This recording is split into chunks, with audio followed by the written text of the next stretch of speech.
आप लोग कैसे हैं? स्वस्थ हैं? स्वस्थ ही हों। आप सभी लोगों का स्वागत है एसएस गुरु एकेडमी पर। जैसा कि आपको पता है कि हम आपको फैक्टों की सीरीज पढ़ा रहे हैं, उसी सीरीज को और आगे बढ़ाएंगे। देखेंगे आज के फैक्ट क्या है। अगर आप चैनल पर पहली बार आए हैं तो चैनल को सब्सक्राइब कर लें, जिससे आपको इसी प्रकार के जो फैक्ट हैं उसकी जानकारी प्राप्त हो सके, और अपने दोस्तों के साथ शेयर करना बिल्कुल ना भूलें। क्या आज के जो फैक्ट हैं वो हमारे दैनिक जीवन से ही संबंधित हैं। जैसे कि ये देखा होगा आपने, मोड़ होती है जहां पर रोड का मुड़ना होता है, तो उसमें वहां पर हमें क्या, अपनी साइकिल, मोटरसाइकिल, फोर व्हीलर, कोई सी भी गाड़ी हो, उसे स्लो करना पड़ता है। क्यों करना पड़ता है उसका कारण जानेंगे। दूसरा क्या है हमारा, जहां पर ट्रैक यानी रेलवे ट्रैक होता है, यहाँ पर रेल मुड़ती है, वहां पर आपने देखा होगा उसकी जो पटरी होती है उसे थोड़ा एक साइड जिधर झुकना यानी जिधर मुड़ना होता है उसकी पटरी को थोड़ा डाउन रखा जाता है, दूसरी साइड की पटरी को थोड़ा ऊंचा रखा जाता है।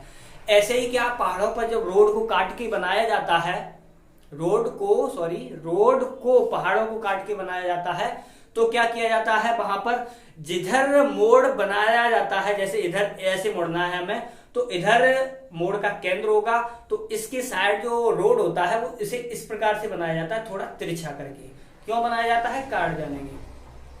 तो क्या है, हमने बताया आपको, पहला जो हमारा फैक्ट है वो है कि हम मोड़ पर मुड़ते कैसे हैं। सीधी सी बात है, मोड़ पर मुड़ते कैसे।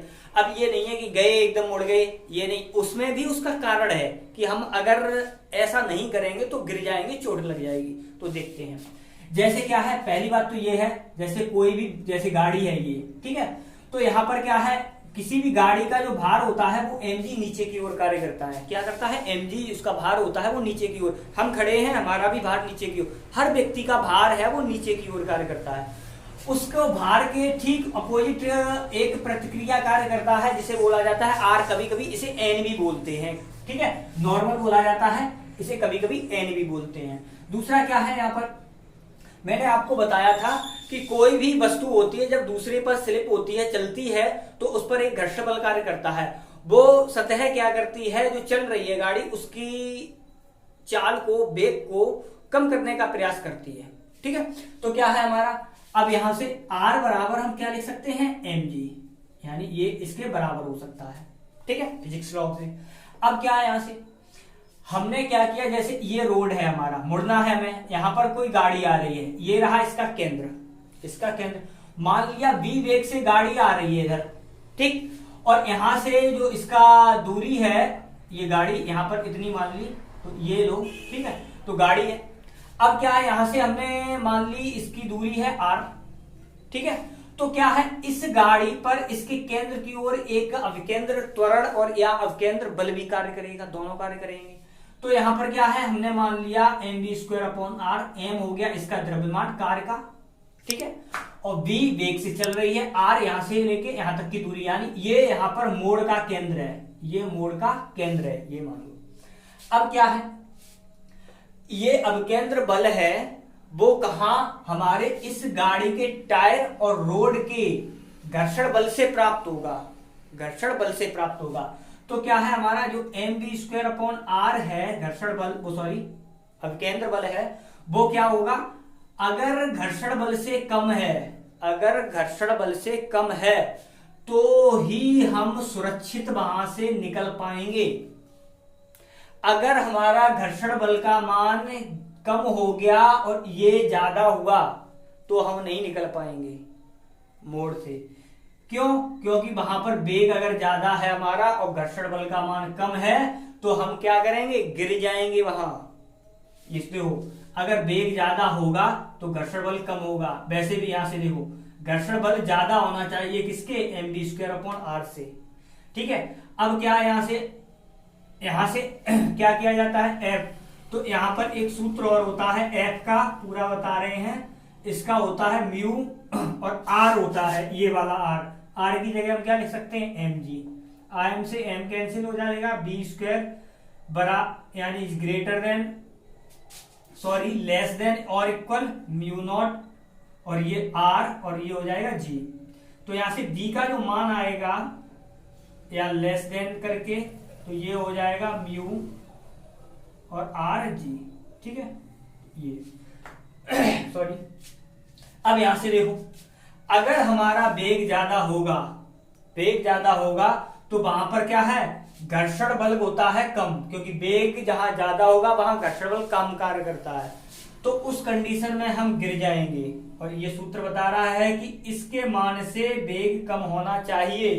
ठीक है, अगर हमारा वेग ज्यादा होगा तो हम मोड़ पर मुड़ नहीं पाएंगे, स्लिप हो जाएंगे, गिर जाएंगे। इसीलिए घर्षण बल का मान यहाँ पर ज्यादा होना चाहिए, तभी हम मोड़ पर मुड़ सकते हैं। ठीक, दूसरा क्या है, हम जो ट्रेन होती है, ट्रेन का ट्रैक होता है, वो क्या होता है, ट्रेन ज्यादा लंबी होने के कारण ट्रेन क्या होती है, उसकी लंबाई होती है, ज्यादा होती है। तो वहां पर जो अवकेंद्र बल कार्य करता है उसका जो मान होता है वो कम हो जाता है लंबाई ज्यादा होने के कारण। ठीक है, यानी उसे जितना मुड़ने के लिए अवकेंद्र बल चाहिए उतना नहीं मिल पाता है। उस कंडीशन में क्या किया जाता है, जो पटरी होती है उसकी एक पटरी क्या कर दी जाती है, थोड़ी डाउन कर दी जाती है, झुका दी जाती है, कहने का मतलब। जिससे क्या होता है, जब झुका देंगे तो उस कंडीशन में क्या होता है, हमारा आर का मान कम हो जाता है। आर का मान कम होने से क्या हो जाएगा, हमारा घर्षण बल है वो बढ़ जाता है। कहने का मतलब क्या है, अवकेंद्र बल है वो बढ़ जाएगा, अवकेंद्र बल भी बढ़ जाएगा, और घर्षण बल जब घूमेगी तो घर्षण बल ज्यादा हो जाएगा, तो इससे वो गिरेगी भी नहीं। ठीक है, तो इसलिए मोड़ की ओर वो ट्रेन ऑलरेडी अपने आप झुक जाती है। क्यों, क्योंकि एक पटरी को थोड़ा डाउन कर दिया जाता है, इसलिए मोड़ पर आसानी से मुड़ जाती है। तीसरा क्या है, आपने ये भी देखा होगा, जब पहाड़ों पर रोड बनाए जाते हैं तो क्या होता है, वहां पर जैसे क्या है, बिल्कुल ऐसे ही ये पहाड़ से काट के रोड बनाया गया, अब गाड़ी जा रही है, तो उस कंडीशन में क्या होगा, ये अवकेंद्र यानी यहाँ तो मोड़ का केंद्र ही है, तो यहाँ पर इस ट्रैक को, यहाँ वाले ट्रैक को थोड़ा क्या कर दिया जाता है, झुका दिया जाता है। इस प्रकार से ऐसे झुका दिया जाएगा, जिससे क्या है, इसका अवकेंद्र बल बढ़ जाएगा, और थोड़ा घर्षण, वेग कम कर लोगे तो घर्षण बल भी कम हो जाएगा। ठीक है, जिससे क्या होगा, वहां पर मोड़ पर आसानी से मुड़ जाएंगे और कोई दुर्घटना भी नहीं होगी। तो ये थे आज के हमारे अपने फैक्ट। अगर आपको फैक्ट पसंद आए हो तो वीडियो को लाइक करें, चैनल पर नए आए हो तो चैनल को सब्सक्राइब करें और अपने दोस्तों के साथ शेयर करें। बाय।